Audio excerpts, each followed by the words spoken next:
osoo rakkoo hin qabnu ta'eetii cimina irra gahuu hin dandeenyu. Jireenya keenya keessatti daandiiwwan adda addaa irra deemuu dandeenya. Garuu daandiiwwan irra deemnu kun chaalenjii yookaan immoo rakkoo fi qormaata adda addaan kan guutamedha. Yeroo baay'ee qormaanni gaafa nutti dhufu, dhiphuun gaafa nutti dhufu, rakkinni gaafa nutti dhufu, meeqan keenya naasisuu danda'a, meeqan keenya milkaa'ina irraa duduba goottuu danda'a. Nuti immoo haala kamiin yoo jabaannee dhaabanne, yoo haala kamiin deemnedha milkoonni galma barbaanne irra gahuu kan dandeenyu.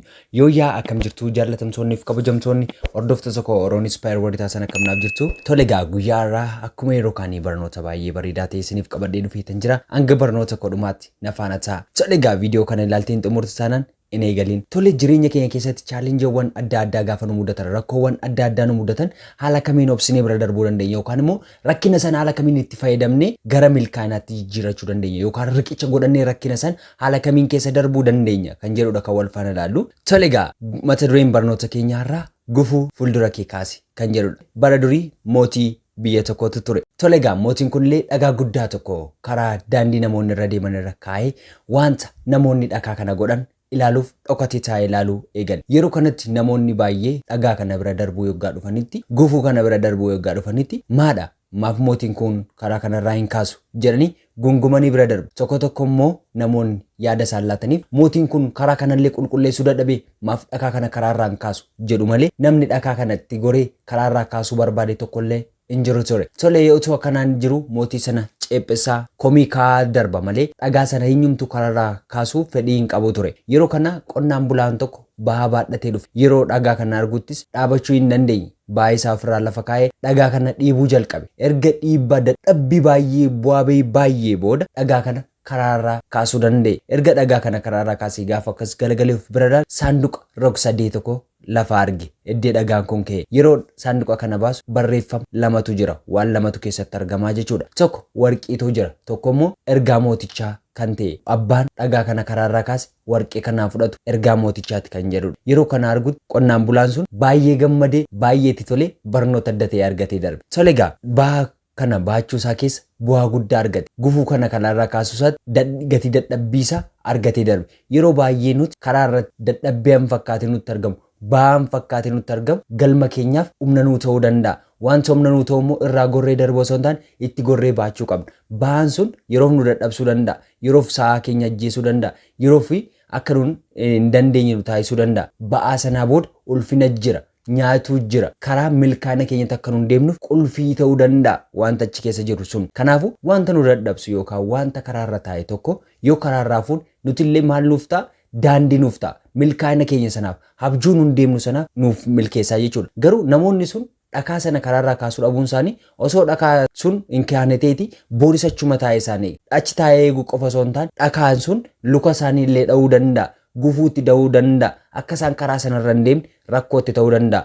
Yeroo baay'ee rakkoo nuun irra hin furre, rakkoo nuun irra hin hiikne, bor rakkoon sun rakkoo biraa dhalee nutti ta'a malee wanti jijjiiramu hin jiru. Wanta har'a gochuu dandeenye tokkoof boorgoona rakkoo hin qabu. Eessa na jalaa deema dhibaahummaatiin of dura keenyee turre yoo of dura keewwachiisnee teewwanne rakkoo guddaa fidee nutti dhufaa jechuudha duuba isaatiin. Kanaafuu namichi qonnaan bulaa kun gaarummaan namoota hundumaaf yaadee godhe gatii dadhabbiisaa dadhabbii guddaa sana keessa bahaa guddaa sana keessa dafqa guddaa sana keessa kan dafqasaa kan dadhabbiisaa kan isa nyaachisu kan milkaa'ina isaaf isa darbatu yookaan riqicha ta'uu danda'u jala argate. Nutillee yeroo baay'ee waa tokko fuuldura keenyatti ilaallee guddummaa isaa ilaallee dhiphina isaa ilaallee dukkana isaa ilaallee akka abdiin biraa hin jirreetti akka waa tokko sochoosuu hin dandeenyetti ilaallee bira dabarra. Kun immoo ta'uu hin qabu jechuudha. Fakkeenya tokko yoo isinii fudhadhe supheen hanga abiddaan hin gubannetti bishaan baachuu hin danda'u. Supheen kan inni bishaan baachuu danda'u yoo abiddaan gubatedha. Waa tokko yoo abiddaan humnaa ol hin gubatu ta'e jabaataa si taasisa. Jireenya kee keessatti osoo akka suphee sanaa taatee jireenyi kee milkaa'aa ta'a. Osoo hin gubatiin bareeduu hin dandeessu. Osoo hin gubatiin rakkina danda'uu hin dandeessu. Kanaafidha yeroo baay'ee supheen erga utuu tajaajila laatitiin jalqabii yookaan immoo tajaajila laachuu osoo hin eegalin jalqaba abiddaan gubachuu qaba. Maal gochuuf? Faayidaa laachuu yookaan tajaajila uumameef sana raawwachuuf jalqaba abiddaan gubachuu qaba. Bishaan sana baachuuf namoota biraa jiraachisuuf jalqaba abiddaan gubachuu qaba.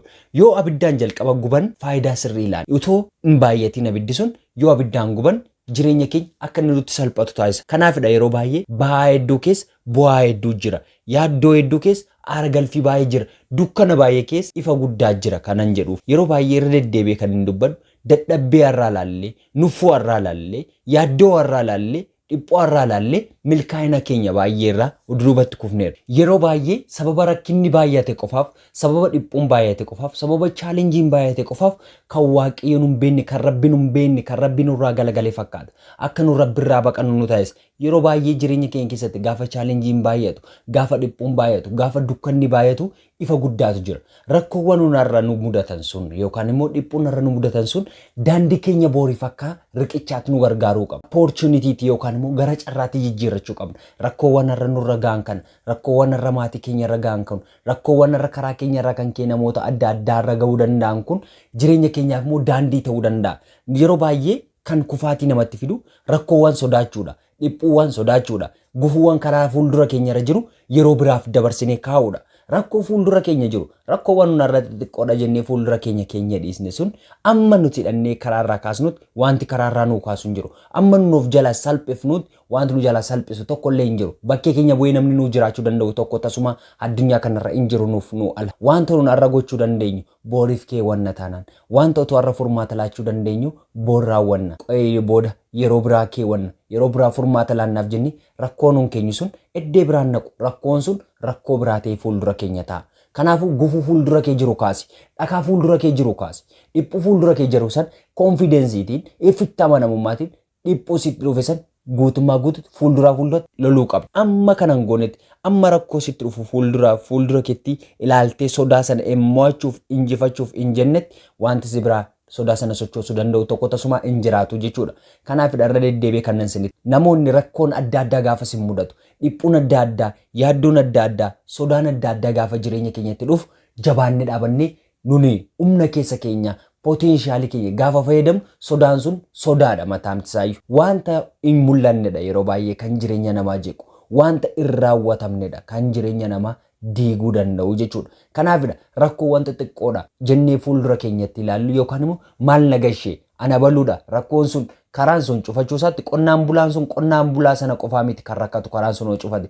Garuu daandii sana yoo inni saaqe namoonni maanguddoon dhufuu danda'u, daa'imman dhufuu danda'u, rakkoon adda addaa dhufuu danda'a jedhee yaaduutiina. Dadhabbi baay'ee kan inni raawwate gufuu sana kalaarraa kaasuu yaaleef. Nutillee yeroo baay'ee rakkoowwan akkasii kan koomitii maanne ilaallate, kan mootummaadha, kan namaadha, kana baluudha, kan eenyudha jennee wantoota adda addaa walitti qabnuudhaan bira maqnee dabarra. Kun immoo dhakaa tokko balbala keenya irratti yoo dhiifnee dabarra boorsachuma taa'ee nu eega yoo nuti hin kaasnu ta'e. Kanaafidha rakkoowwan fuuldura keenya jiran kan namaa qofaa miti, anatti hin dhufuu miti, maal na galchee miti, maal na galchee jettee dandeenya taanaan booda dhufee sirra ga'a waan ta'eef. Kanaafuu gufuu fuuldura kee kaasi, wanta si mudatu hundumaaf of qopheessi.